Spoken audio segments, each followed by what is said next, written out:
Hi everyone, it's Rachel. I'm here with a tutorial on how to make the cloth masks we need. I have to admit I was not an early adopter of the cloth mask use. I really only started making and using them after the CDC's recommendation last week.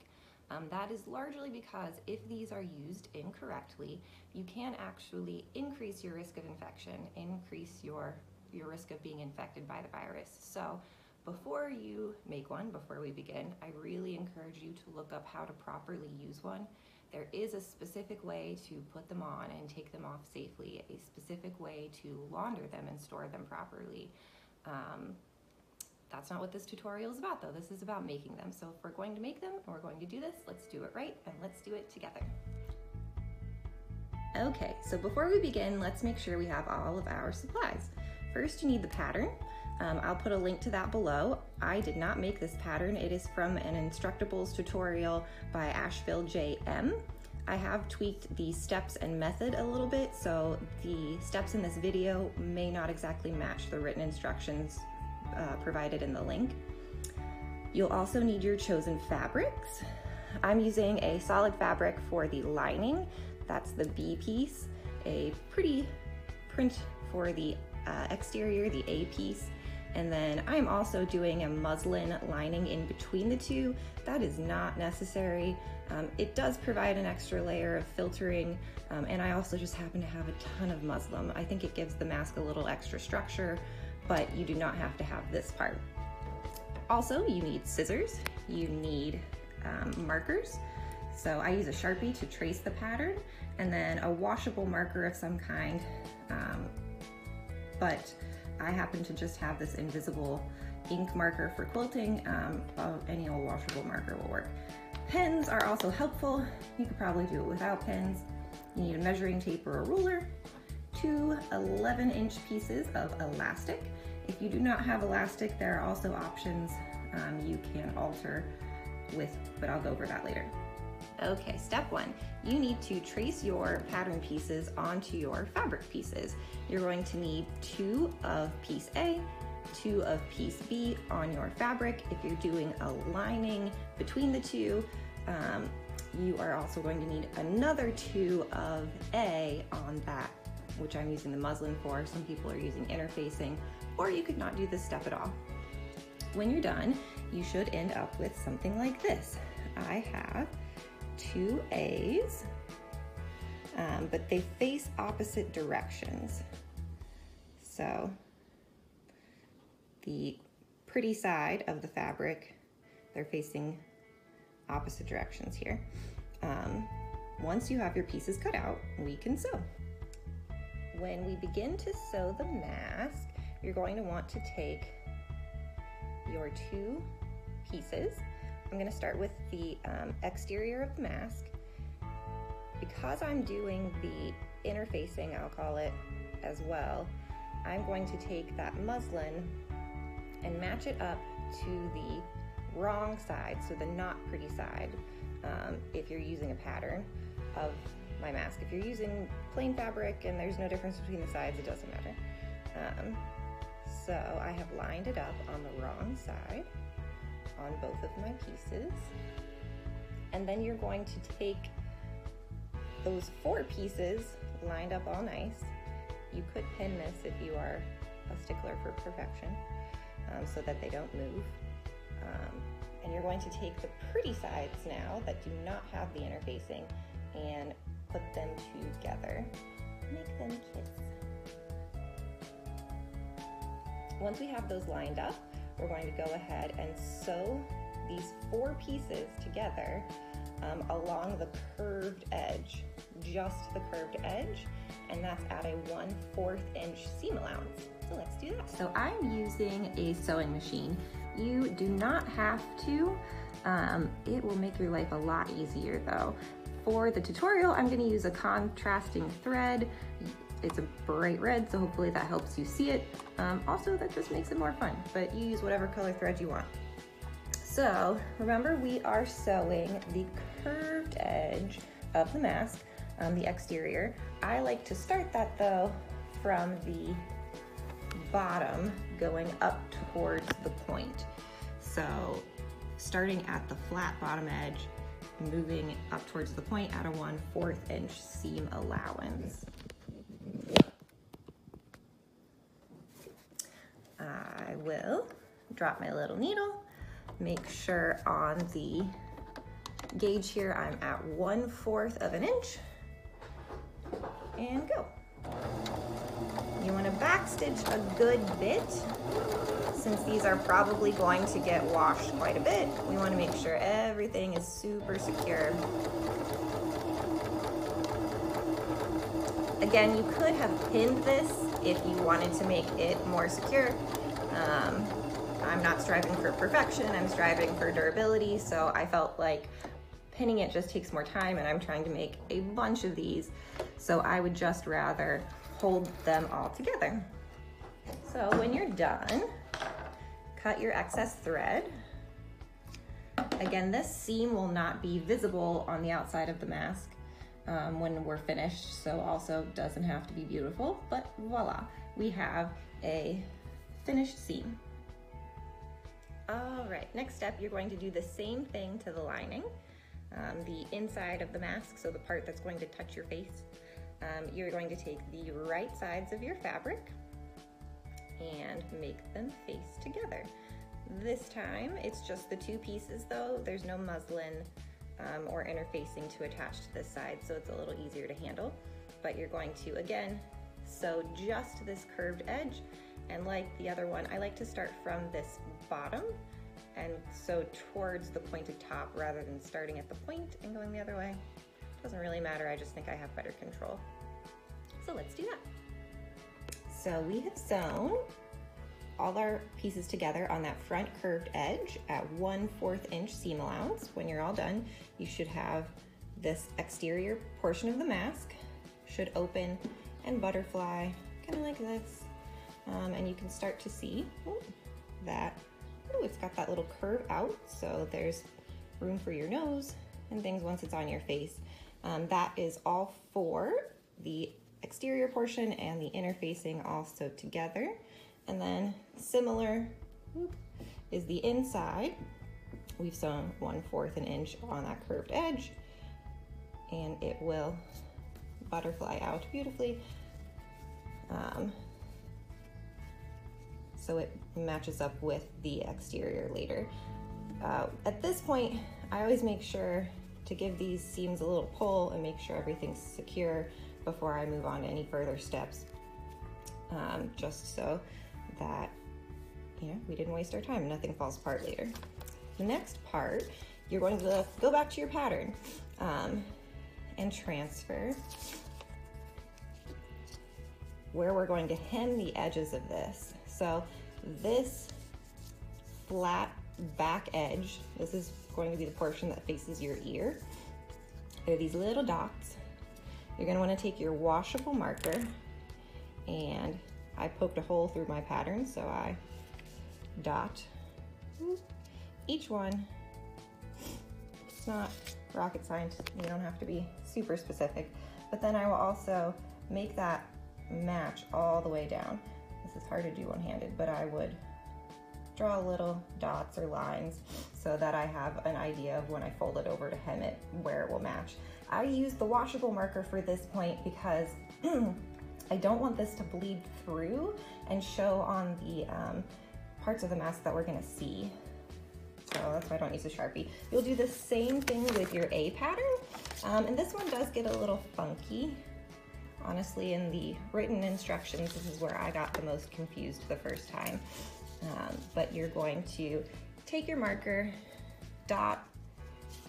You can see this is much further in from that exterior edge.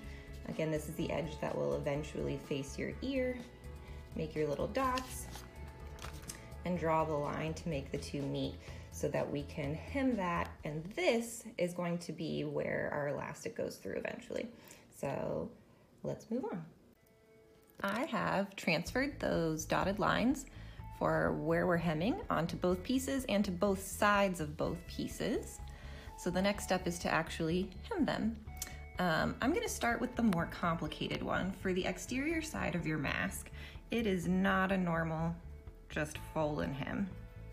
You're gonna wanna open it up because you don't want to sew those sides together yet, or, well, you don't wanna sew them together at all. You're going to fold in each corner. Ooh, it's hard to do one-handed. Almost like how you wrap a Christmas present. And then fold the end in like so, matching that line that we drew.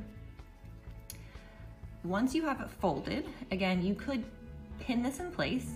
I feel like I'm able to hold it secure enough. We're going to sew 1/8 of an inch seam allowance from the exterior edge of the mask. So not from this interior portion, from this portion here. So let's do that next.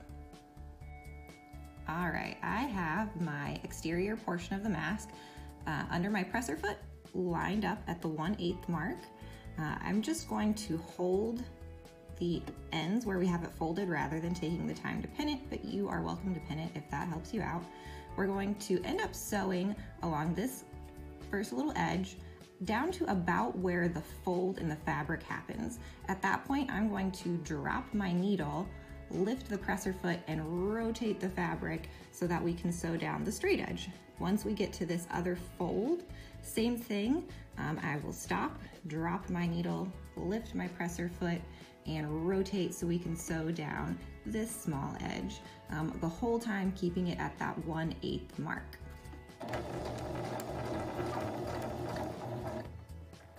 Drop my needle, lift, rotate, continue to sew down the very exterior edge.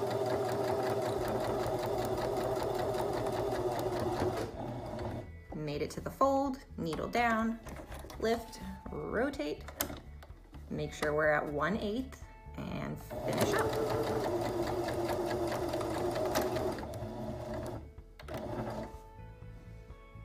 So when you are all done hemming the ends of the exterior of the mask, you should have something that looks like this.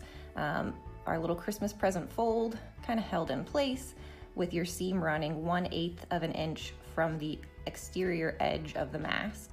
In the written instructions, she moves on to do the hemming of the lining of the mask, but I like to just go ahead and finish the exterior since we're already using that piece.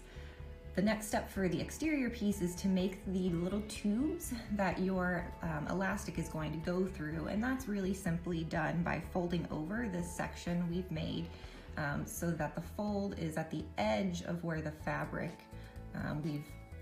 we've bunched up there is. So I can just feel that's where the edge of the fabric is, sorry. Once it's folded, again, you could pin it. I just hold it in place. And we are going to sew pretty much as close to this interior edge to keep this little tube down as we possibly can. The thing about this seam is going to be seen on the outside of your mask. Every other seam we've done so far is going to be hidden. But this seam, if you're worried about looking pretty, you want to take a little time to make sure this one's straight. So let's do that. We're gonna go ahead and sew the little tube the elastic goes through. Remember, this time we're sewing from the interior edge of this folded piece rather than the exterior edge over here. We wanna sew as close as possible to this little folded edge. For me, that always ends up being about at the 5/8 inch mark. You're also only going to sew that fabric that's folded. So starting at that edge of the folded fabric, stopping at this edge. You are not going to continue this seam all the way down. So starting at that interior edge of the fabric, about 5/8 in back stitch. Trying to make sure this one's really pretty and straight since it's seen from the outside of the mask. Stopping at the bottom edge of the fabric, not going all the way to the end of the mask. You do that same process on both sides of the mask. When you're done, it should look something like that. And then from the front, as you can see, we can see those seams. I'll clean up those little dangly ends later, but the point of this part is to have this little tube. See, there's an opening on both ends for our elastic to go through later. I mentioned in the very beginning, if you don't have elastic, there are other options. So don't worry about not having elastic. It's honestly hard to find right now. Let's move on to the interior of the mask. We're going to simply hem this end very simply. We're folding it to that marker line, and then we're going to sew 1/8 of an inch in from there. Easy peasy.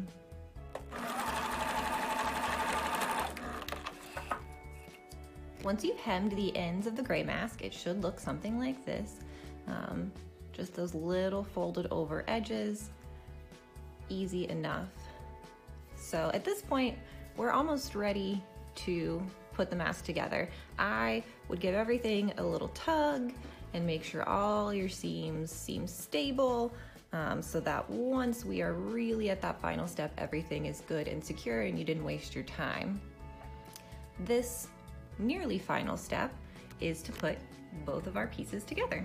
So you're going to take the right sides of both pieces and pin them together. Once everything is all pinned, it should look a little something like this. I really only do 4 pins on those outer edges, starting lining up your center seams. Pin each of those sides, line up your outer edges, pin there, same thing on the bottom. And remember, this is with the right sides of your fabric facing together, so the pretty sides are kissing, and your sides with all your ugly flabby seams are visible right now. Now that everything's pinned, we are going to sew the outer edges at the 1/4 inch seam allowance again, not sewing these side edges, just the top and the bottom, leaving these sides where the ear loops go totally open. That is because this mask, mask 1, has a pocket, so these sides will stay open so you could put a disposable filter in. Let's get going. So we are all lined up at the 1/4 inch seam allowance mark. I should mention, I like to do this part with the exterior side of the mask facing up. That is because I want to be able to see where the end of these little pockets are, where the elastic goes, because I don't want to accidentally sew them closed. They need to stay open. So we'll sew each side here. A little adjustment so I can follow this curve.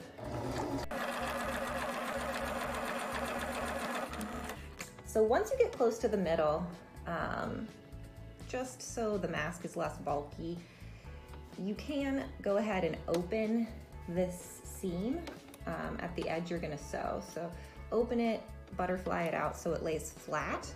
I do this with the needle down so the fabric doesn't move on me while I'm fiddling. You don't have to. In the instructions, on the Instructable website, she actually talks about clipping that to make it lay extra flat. Really not necessary to make the mask functional, and I don't know that aesthetically it makes a huge difference anyway. But so I've got it laid open, continue to sew, and when I get to that center seam, I'm going to pause again, have my needle down, lift my presser foot, and rotate so I can continue down the front edge of the mask.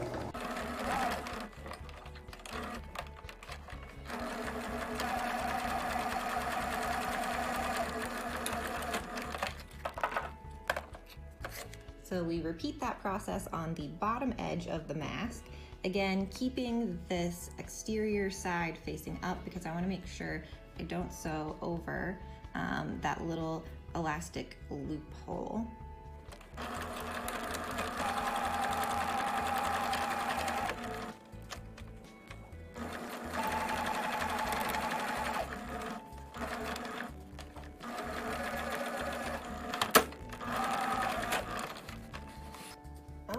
We should have something that looks like a mask pretty much now. Once you've sewn the top and bottom edges together, take your pins out, and then flip this little puppy inside out, because remember, both of the ends where your ears face should be open, so just flip it inside out.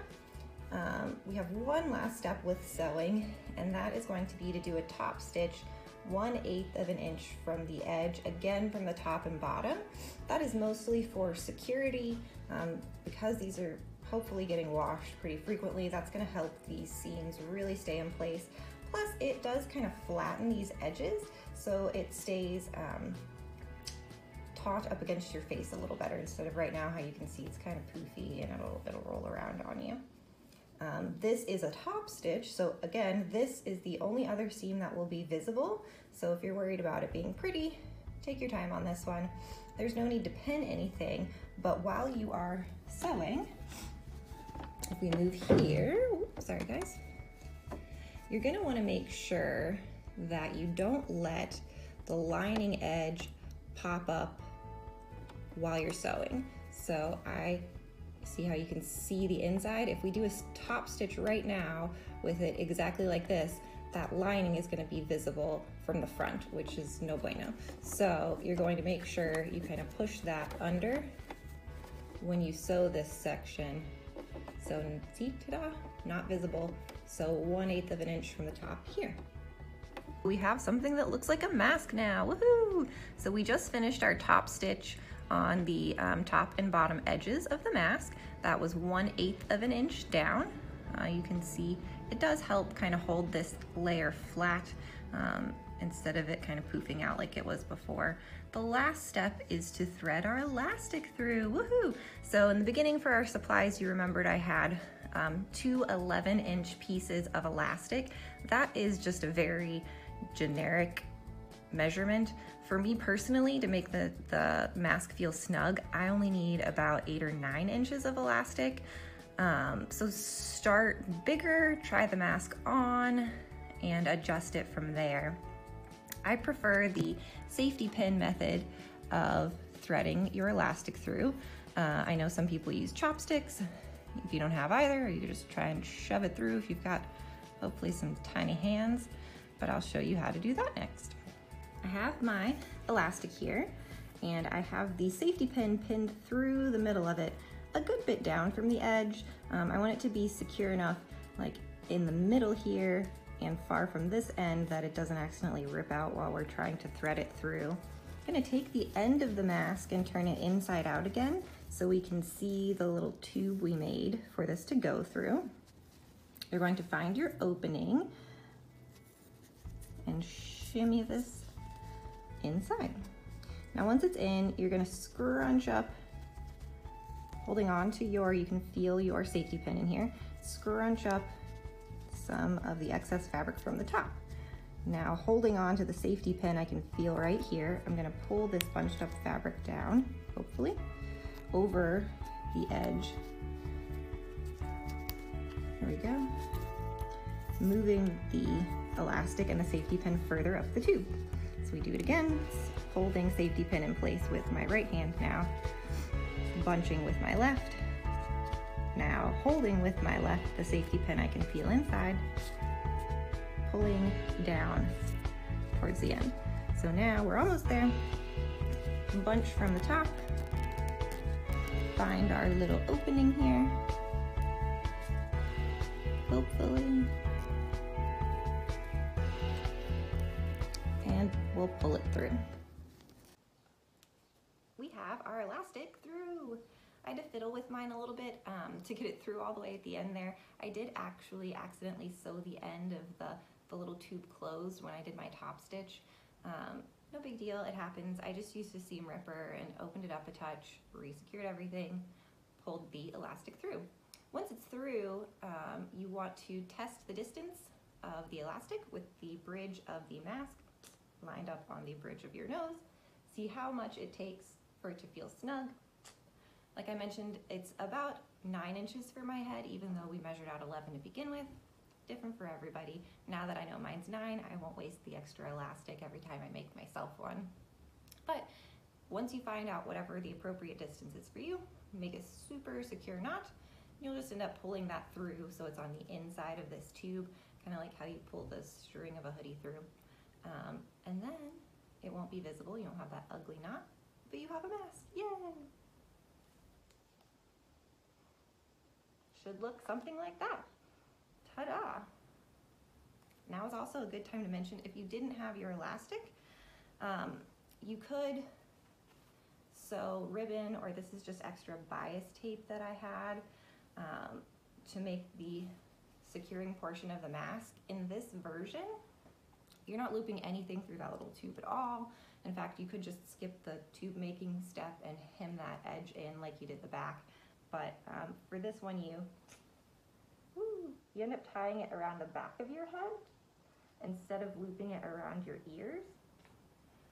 That version is good not only if you don't have elastic, but also sometimes for people with bigger heads, it's a little more comfortable, and for people who don't have the like unattached earlobe thing at the top where the elastic can't settle, I guess is a thing I've learned. So I hope that helped you guys. Remember, wear them safely, wear them properly. Once you put these babies on, you are not suddenly invincible. There are lots of articles online about how to make filters to go in this little pocket to provide even more protection for you. I'll link some of those below. But remember, not a substitute for social distancing. Wear them properly, wear them safe. But hope that helped, and we're all in this together.